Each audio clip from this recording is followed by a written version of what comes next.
Well, we are here. You are there. Mike and Mike's Off-Air Podcast. Mike Pesto. Mike O'Neill right here as well. Of course, always listen at my975fm.com. Watch. Hello.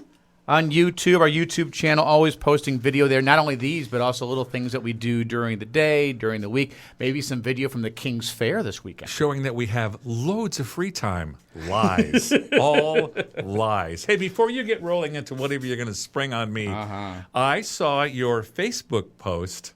You had one ant and said there were 1,000 of these. Oh, that post. Okay. In the pantry. 'Tis the season. And what did you do to get rid of them? Well, we have Rescom come out to the house if we have issues. Well, they come once a month, and they knock down the webs. They do a great job. And I'm not just saying that because they're clients of ours. They really do.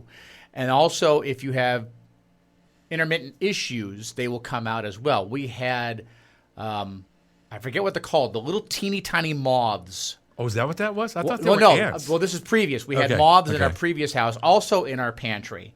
And we found out in going online just how hard they are to get rid of. We called Rescom. They came out. Oh, we know exactly what to do. Inside a 2 hours, gone. Pulverized them. Taken care of. With these, they were no bigger than maybe a millimeter or two. Teeny tiny. And in fact, if you stared, you would see like a little speck moving.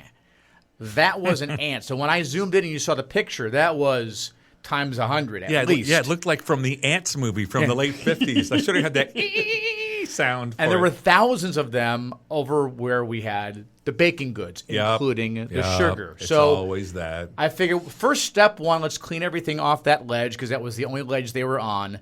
I sprayed bleach everywhere into cracks and crevices, wiped that down. That seems to have taken care of them. And if they come back again, Rescom will get a phone call. They'll put the little ant traps up, and I'm sure it won't be an issue. Did they become white ants with the bleach? I just thought I'd ask.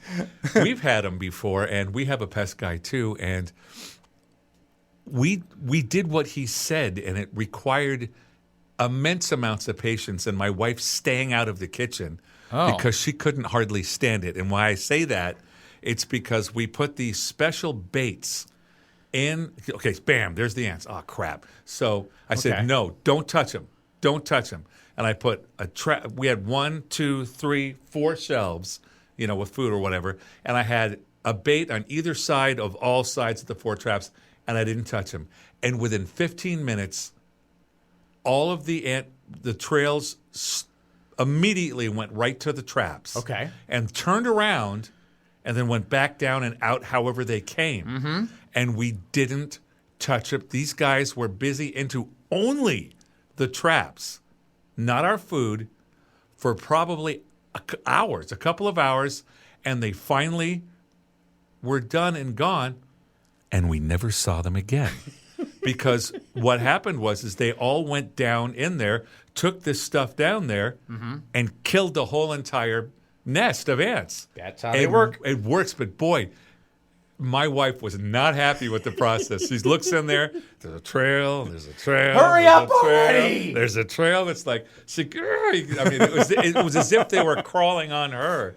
And then, this is the time of year. And, I don't care how good your bug guy is. You're liable to go home tonight. Yeah.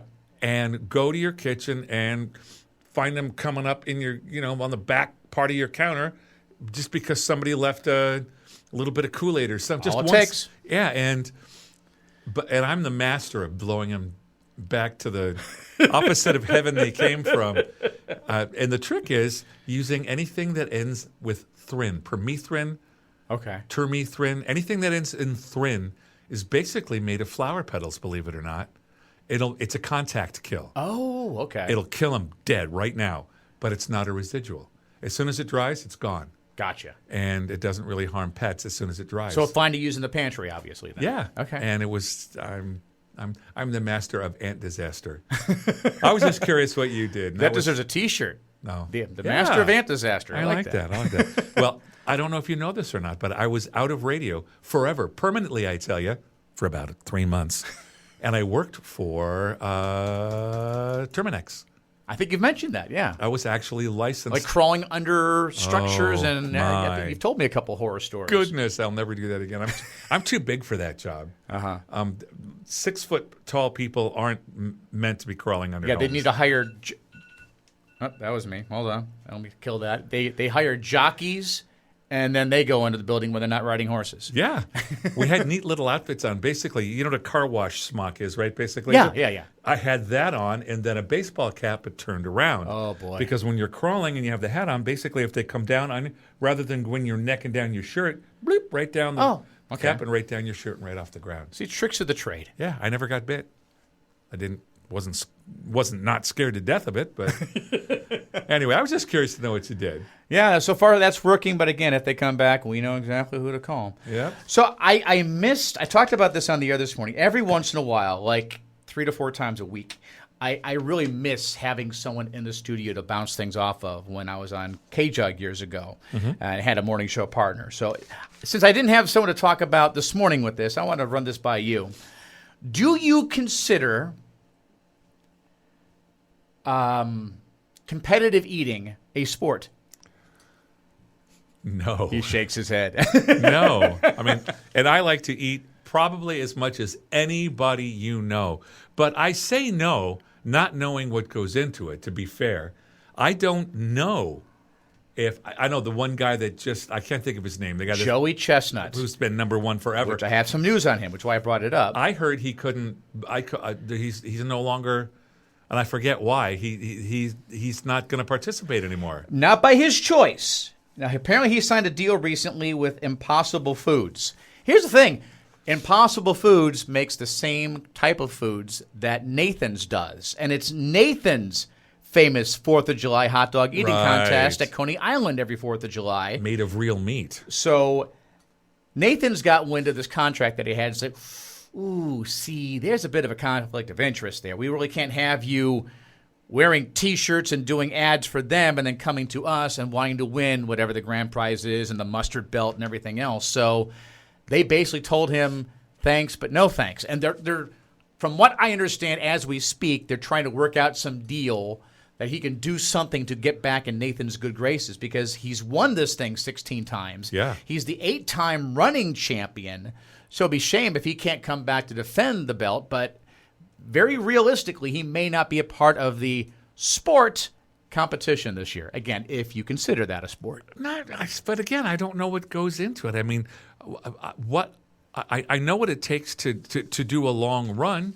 You go out, you run a lot, you build up your win, blah, blah. How many hot dogs did the winner eat? It's an ungodly amount. I forget what it is. And the method And it's bun and hot dog, right? It's the hot dog they eat, and then they will dip the bun in water and then kind of slurp it up. So they're not eating the hot dog with the bun at the same time. It's done separately. And sometimes they'll put 2 or 3 hot dogs in their mouths, and then they'll soak 2 or 3 buns. And so it's not like traditional hot dog. No, they figured out that's the quickest and easiest way to do it on their digestive system. But again, it's not. And the bread breaks down, right? When That's why it's in the water, so it breaks down a little faster than it does. It requires less saliva. Seems like a bit of a cheat. Yeah, but they all do it, and it's so. in the rules, so technically it's not. But I kind of agree with you. If you're going to do a hot dog eating contest, that means hot dog bun, the whole deal. So how many is average? I mean, is it like 13, 20, 109? Oh, no. I forget what the number is. And if anyone knows, especially if you're watching on YouTube, look it up and then comment below with what it is. And Joey Chestnut has like the top 4 or 5 records. It seems like every year that he does it, he sets another record because it's always the same time frame. Do they stretch their stomach out? Can you even do that? I'm not a doctor. I don't know. But is that the idea? I mean, are they trying to increase their capacity beforehand? Or? Maybe they go in for that elective surgery like a cow. They've got a second stomach in there somewhere. They've got the hot dog stomach and they've got the bun stomach. They've got 2. Dude, if I go to Costco, we go every week, and my son and I legendarily get the $1.50 hot dog and soda. After I have that one hot dog, I'm done for a while. No, it's not a sport. And it's obviously not enjoyable either. No. And then do you hibernate after that? Are you done for the next 3 days? You don't eat again? You just take a very long nap? I have no idea. I'm afraid, and be afraid of what of what getting rid of the rest of that would be like for the next 2 or 3 days. And I said that very carefully. Yes, you did. That but would I knew be- where you were going with it. That would be just awful. Grab your Charmin and hang out for a Oh while. my God! I mean, it would bring new meaning to the word bloated and gas. I'm having to think. All right, so for the record, though, competitive eating, not a sport in your book. No, you have to train for a sport. I would say there is training with that. Huh. Yeah, Pablo, who we know Yes. from where the station used to be, his son has been going every year 4, 5, 6, 7 years now. I wonder how he feels about this news, because now he's got maybe a better chance of actually placing or actually maybe even winning this year now that Joey Chestnut won't be participating this year. I've talked with him about it, and there is a lot of training that goes involved with it. But I still don't consider it a sport. I guess we'd have to come up with a true definition of what is a sport. But It's a competition for sure. yeah, But and there's training involved, and maybe it is by any definition of sport that exists right now. So maybe we're missing the boat on a this. sport is something you play with equipment and you train for, and But again, you I would say there is skill, training with and this. there's actual skill. What's the real skill in that? I would say that there's probably skill with this Is there too. gobbling skills? I mean, what's going on? You just kind of unloosen your jaw a little oh my bit. God! Pop, pop, pop! Wow! I couldn't. That looks Look, I'm a boa constrictor. That's awful. That's awful. Well, one more thing I want to mention before we get into the big subject of what happened at Eagle Mountain Casino Friday night, and you know where I'm going with that. Goodness. I don't know if you saw the post on my page, and I think I threw it up on the station's Facebook page as well. If anyone has Apple TV Plus or Prime, if you are so inclined to check out Lost in Tomorrow, it's a movie that just started streaming there Tuesday, I believe. My entire family is in it. It was written and directed by a friend of ours who is actually in Hollywood. This is his first feature-length movie. He's taken it to film events throughout the country. And it's been getting rave reviews. Amazon got wind of it and said, yes, we want this movie on our platform. So now it's on Prime. It's also on Apple TV Plus. So if you get a chance. So this is the one you guys shot in. Correct. This was shot just as COVID was winding down. Yeah. So 2 years or so ago now, if not longer. In fact, if you see the trailer, which I know is up on our station's Facebook page, facebook.com/my975, my son is featured prominently very early on in the trailer. He's got a white shirt on, and then at one point, looks like he's got a black eye. So Wow. he's going to be the big star of the family, apparently. The Pestos said, COVID's over. Let's come out and play. Let's make a movie. I'm going to check that out. So again, Lost in Tomorrow. If you want to check it out, again, Apple TV Plus and Prime. Nice. So I'm not sure how much you've been following the whole George Lopez thing. I had to go check the videos out. Okay, so you have seen A couple. You have to watch it like 2 or 3 times because he had weird timing that night. many people that I've read post, and I've not talked to anyone who's been there, but I've seen posts from people who have been said that they've seen him before. He seemed off. Yeah. Was the word that I keep hearing, and the one thing I heard is that he ended his set 30 minutes early. Mm-hmm. Now, that didn't really register with me until I then read that he was only 15, 20 minutes or so into his set. So his entire set was going to be an hour or less, which I've not been to a show like that in a very long time. I've seen George Carlin before he passed away several times when I lived in Las Vegas. So good. And I'm guessing his set was probably about that long, an hour or so. Anything longer than that, I guess people start getting a little antsy. It's like a short comedy attention. special length, if you Yeah, will. exactly. When Fluffy did Dodger Stadium, I'm guessing that So was about good. an hour or so. So good. Maybe an hour is about right. So literally cut in half the amount of time that he was supposed to be on stage. It was clearly short, obviously. Yeah. And if you've not seen it yet, there's tons of videos. We haven't posted any on the station's page because there's some language that I don't think is appropriate for anyone younger. So if you want to go out and search it out, TMZ has been posting it. YouTube has it as well. And he does this whole... This is the part that got me because he never explained this. It's like, that's one. And everyone laughs, thinking that, okay, he's setting up a joke. And then someone else yells something out. That's two.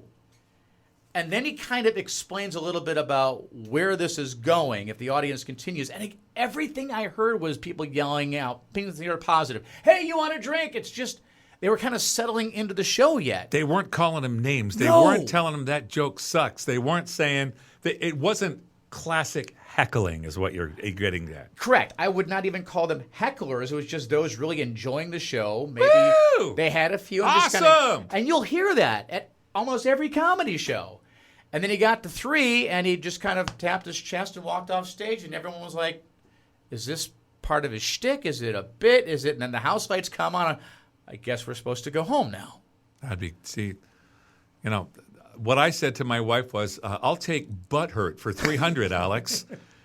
Something rubbed him the wrong way, and I got a feeling that I don't know if it was indicative of who he is or just a bad night, but very thin-skinned that night. In an industry where you got to wear Yes. armor, absolute armor, and I mean, like Taylor Tomlinson, one of my favorite new comedians. She's so good at this. She plays a room like a pro, and she's only almost 30. She's like 30, and she's like going on 60. Uh-huh. And she's like the whole night she was having trouble sleeping. All right, I don't usually do this, Toledo, but I'm going to ask for some ideas to help me get a good night's sleep. And don't anybody say stretching. Don't anybody say the obvious stuff. I'm looking for really out there things. And the first person said, "Well, did you get a Tempur-Pedic?" And she's like, You're fired. You're done. And then the next person said something also like that. And she was like, all right, Toledo, I'm never coming back to this city. But she said it in such a way that everybody was rolling. I bet. Rolling. It's the way you handle the crowd. If you're a professional comedian at the level that George Lopez is, you've played venues like Eagle Mountain Casino hundreds of times. So you know what type of audience you're getting. I can't imagine the audience that night was any different from any casino that he's ever played that has a big concert hall, and it's a venue that's known for other things that also has concerts and comedians as well. So you had to know. The reaction he got could not have been surprising. And I'll go so far as to say, and I mentioned this on the air when I talked about it the other day, that I lived in Las Vegas. I lived in San Francisco, 2 places known for stand-up comedy and stand-up comedians. I've seen literally hundreds of shows from huge venues like George Carlin at Bally's to smaller dives where I saw Rondell Sheridan years ago, familiar with some of his stuff, when he was just starting to kind of get some traction. You don't hear much from him anymore, but he was up and coming when he played the Improv in San Francisco several times, and I saw him there. And other comedians opening for him. Everyone in every venue I've ever been to yells out something that they know the comedian hears. Now, either they can run with it, they can ignore it. I mean, there's a million and one things they can do with it. Why he reacted the way he did, again, my theory is that whoever booked this show, and keeping in mind, this was the second time he was supposed to be there. He canceled for an emergency. I think he claimed medical emergency, an hour before he was supposed to go on stage earlier this year. And then asked to reschedule. Eagle Mountain Casino bent over backwards. They rescheduled. They got a date that was mutually agreed upon. That was the date Friday. I got a feeling, and again, this is just my opinion. He looked at a map. So where the heck is Eagle Mountain Casino anyway? Porterville. What the hell's a Porterville? Yeah. Man, fire my booking game. I mean, I'm going to honor this, but this is not something. I mean, I'm George freaking Lopez, and I'm playing Porterville, Eagle Mountain Casino. That's just my opinion on it. I'm not basing that on anything other than the stature that he seems to have and a part of the state that he may or may not even be aware of. And I think that's why we got the reaction we got. A bad case of, don't you know who I am? Yes. Disease. I hate that. Don't like that. If that's true, so we don't get sued. If that's true, shame on you. Shame on you. You should be happy to play anywhere they pay your freight. Anywhere your way to go. You're blessed to be able to do what you do. I feel that way about being on the air here. I know you feel that way about being on the air here, that we are blessed to be able to do what we do. He doesn't dig ditches. He doesn't empty septic tanks. And he was performing for a crowd, again, in the South Valley, where I would say most of his audience members work in ag. Sweat for every penny they get. Had to work up, get babysitters, do the whole thing to have that night there, whether they ate at Eagle Mountain Casino, whether they had plans afterwards, maybe to stick around, do a little gaming, maybe they stayed at the hotel that night as well. This was an occasion. This is expendable income that some families don't have, but It's they a still night decided to spend out it. is what it is. And that's what they got for their hard-earned money. Yeah, see you later. That's awful. Now, again, Eagle Mountain Casino, if you haven't heard, has bent over backwards for those who had tickets for the show. They are giving full refunds. It's my understanding, and check with Eagle Mountain Casino on this, they're also giving out tickets for a future show of each guest's choosing. It's nice. And did you hear about what the Visalia Rawhide are doing? No.